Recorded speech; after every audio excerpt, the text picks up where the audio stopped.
Goose to Ironwolf. Good evening, Lieutenant Colonel. I'm sorry I can't welcome you to Washington in person, but I'll do what I can to coordinate your missions from here in Los Angeles. Unfortunately, a crisis has occurred since you were first summoned to D.C. Our main communications and research base in Washington, Block 1 at Adams Morgan, is under siege. Major Altorres, who I trust you remember from our Skynet campaign, will give you the details. Good to see you again, Iron Wolf. I only wish we had more facts to give. Approximately 17 minutes ago, 0120 hours, we received a report from Dr. Coulter, Chief Tactician at Block 1, that his watchdog system had, without warning, simply turned itself off. With the watchdog down, his perimeter defensive net, early warning systems, and security backups went instantly offline. Immediately, Captain Antioch, our DC liaison, sent a team of technicians from Theodore Roosevelt Island to assist Coulter's crew in diagnosing the problem and repairing the watchdog. 5 minutes later, Antioch received a distress call from the technicians transmitted from Adams Morgan. It was cut off. Dr. Coulter's message made it through. Block 1 had been overcome by enemy units. Our most secure depot in the district completely defeated less than 10 minutes after Coulter's initial message. Our first priority was to prevent the Terminators from accessing Block 1's databanks. The information there on experimental weapons alone would tip the scales back in their favor. We have the means here at headquarters to remotely draw all the data from Block 1's holographic magneto-optic storage banks, HMOS for short. But something we found was distorting our line. A recon team discovered what this something was. The enemy units had set a Nemo 340 tower above ground over Block 1, capable of warping our transmissions, sucking the base's databanks dry and blasting anyone who tries to stop it into scraps with its plasma cannon. I don't have to tell you what a bad shock it is to find that even with Skynet offline, these tin monsters can figure out how to make something as sophisticated as the Nemo 340 tower. Obviously, the first priority at Block 1 is to destroy the tower so we can get to the data in the computer system. It doesn't take a genius to figure out what the Terminators are going to do after the Nemo 340 is gone. They'll attempt to blow up the HMOS banks before we can draw all the files. Therefore, next, you should proceed to the databanks located inside the compound at coordinates 9er Mark 9er and fight off enemy units until Captain Antioch signals that the system is wiped and you may clear out. I'm somewhat concerned that you can use only the 2 defensive Neuralinks you brought with you to Washington. It'll take a few more shipments to stock you up, but I'll get started on that right away. At least you'll be able to take advantage of the modifications in the perpetuity of the Neuralinks. As you know, once selected, they now work continually without needing to be switched on. I hope that will be enough edge for you. In case it isn't, there are safe zones outside the complex in dead ends and in the elevators that lead to Block 1. There are dozens of elevators into Block 1, but by the time you get from TRI to Adams Morgan, I'll bet most of them will be booby-trapped with proximity mines. Your best bet is a little-known elevator at 47 Mark 48. The password to use is MI5007. That's Mike India 5007. Lieutenant Colonel, you are immediately dismissed to Block 1 Operations Base in Adams Morgan. Good luck. Mother Goose out.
Mother Goose to Iron Wolf. Excellent job, soldier.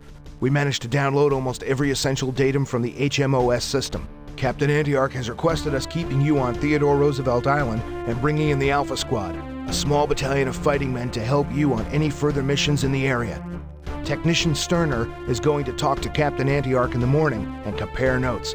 But I should add that if her theory about the source behind the disabled watchdog system at Block 1 is even half right, you're going to need all the help you can get.